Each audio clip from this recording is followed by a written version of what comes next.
dan menyinari untuk bumi kehangatannya diberi. Ku menikmati tidur malam tadi, di saat ini aku menikmati betapa indah sinarnya diberi.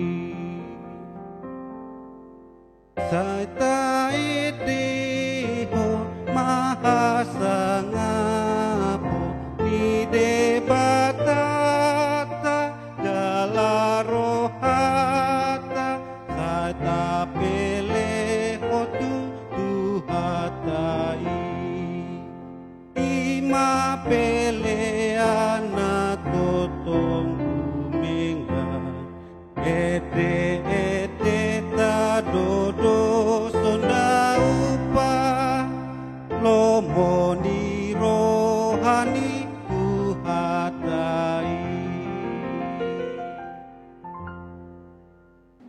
Shalom Bapak, Ibu, dan Saudara-saudari yang terkasih dalam nama Tuhan Yesus. Kita kembali dalam renungan harian kita di hari Jumat, kiranya Kristus yang memberkati kita. Sebelum kita memulai renungan kita berdoa. Kami bersyukur ya Tuhan atas kasih karunia-Mu dalam hidup kami, sehingga kami ya Tuhan beroleh damai sejahtera yang daripada Tuhan di dalam memulai hari-hari kami ya Tuhan. Tuhan hadir dan senantiasa menuntun kami. Itulah sukacita terbesar di tengah-tengah hidup kami. Hari ini ya Tuhan, kami akan disegarkan oleh firman Tuhan, karena Tuhan yang menguasai hati dan pikiran kami, sehingga kami bersukacita atas firman Tuhan yang akan kami dengar. Hanya dalam Kristus Yesus kami berdoa. Amin. Bapak, Ibu, dan Saudara-saudara yang terkasih dalam nama Tuhan Yesus Kristus, ayat renungan kita di hari ini, yaitu yang tertulis di dalam Roma 15 ayat 17. Saya akan membacakan untuk kita. Jadi dalam Kristus aku boleh bermegah tentang pelayananku bagi Allah. Jadi dalam Kristus aku boleh bermegah tentang pelayananku bagi Allah. Bapak, Ibu, dan Saudara-saudari, kita bisa punya banyak alasan untuk bermegah di dalam kehidupan kita. Selaku orang Batak, kita bisa saja bermegah karena kita mendapatkan yang sebagaimana filosofi Batak katakan, yaitu Hamoraon, Hagabeon, dan Hasangapon. Kita bisa saja bersuka cita atau bermegah akan hal tersebut, karena memang tidak ada orang yang tidak menginginkan ketiga hal tersebut, yaitu Hagabeon, Hamoraon, dan Hasangapon. Makanya banyak orang yang mengejar mengejar setiap hari. Dan tidak salah kalau mendapatkan yang namanya Hagabeon, Hasangapon, dan Hamoraon. Tetapi kalau menjadi fokus hidup hanya itu terus, sehingga menggagalkan rencana Tuhan dalam hidup kita, itu yang tidak sesuai dengan iman kekristenan kita, menghalalkan cara untuk mendapatkan Hagabeon, Hamoraon, dan Hasangapon. Biarlah Hagabeon, Hasangapon, dan Hamoraon tersebut menjadi anugerah Tuhan tengah-tengah hidup kita. Jangan kita pernah memaksakan diri kita, atau bahkan mencoba untuk melukai orang lain atau ciptaan lain hanya untuk mendapatkan hal tersebut. Dalam hal ini, dalam firman Tuhan yang telah kita baca tadi, Paulus dia bermegah atas pelayanannya bagi Allah.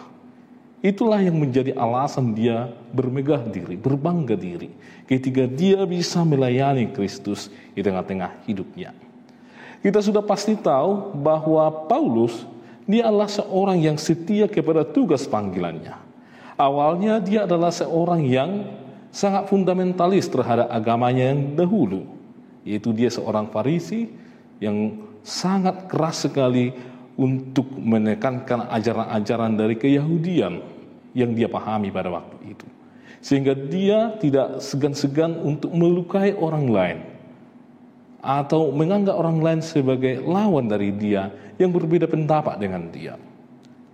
Kita tahu bahwa Paulus punya rencana untuk mengejar orang-orang Kristen yang ada di kota Damsyik, tetapi Tuhan mencegah dia, dan di perjalanan Paulus ditangkap oleh Tuhan, sehingga dia itu menjadi awal dari Paulus mengenal siapa Kristus yang sedang dia aniaya sebelumnya. Dan semenjak itu Paulus menjadi seorang yang melayani Kristus, yang setia kepada Kristus. Kemanapun dia pergi, dia akan selalu memprioritaskan Kristus di dalam pelayanannya. Kristus menjadi pusat dari pelayanan daripada seorang Paulus. Makanya dia ketika berangkat dari kota ke kota, dari Korintus ke Efesus dan kota-kota yang lain, hanya Kristus, hanya Injil yang dia mau beritakan kemanapun dia akan melangkah. Apapun yang terjadi kepada dirinya, dia tetap setia kepada Kristus. Kesetiaan itulah yang menjadikan Paulus menjadi berbangga hati, atau menjadi seorang yang sebagaimana dikatakan di ayat 17, bermegah tentang pelayanannya bagi Allah. Ketika Kristus menangkap dia, Kristus menguasai hati dan pikirannya, pusat dari pelayanannya adalah bagaimana supaya Injil dari Kristus itu sampai ke seluruh daerah yang sedang dia kunjungi atau sedang dia layani. Itulah prioritas atau alasan utama dari Paulus mengapa dia menjadi berbangga ketika dia melayani Allah. Bapak, Ibu, dan saudara-saudari, ini adalah suatu teladan bagi kita saat ini ketika kita bisa saja di tengah-tengah gereja kita menjadi orang-orang yang ambil aktif dalam pelayanan. Bisa saja kita hadir sebagai seorang yang melayani di bidang multimedia, musik, atau seorang sintua, pendeta, dan yang lain-lain. Mari kita, Bapak, Ibu, dan saudara-saudari, memprioritaskan Kristus ketika kita melayani. Kita melayani bukan untuk kebanggaan kita, tetapi kita melayani adalah untuk Kristus, supaya kita berbangga hati ketika kita melayani Kristus dengan sepenuhnya. Apapun yang terjadi, kita patut meneladani jiwa dari seorang Paulus, di mana dia tidak pernah patah semangat di dalam melayani. Apapun yang dia alami, tantangan yang begitu berat, namun dia tetap memprioritaskan bagaimana Injil Kristus sampai kepada daerah-daerah yang sedang dia kunjungi, atau daerah yang lain yang dia sedang layani.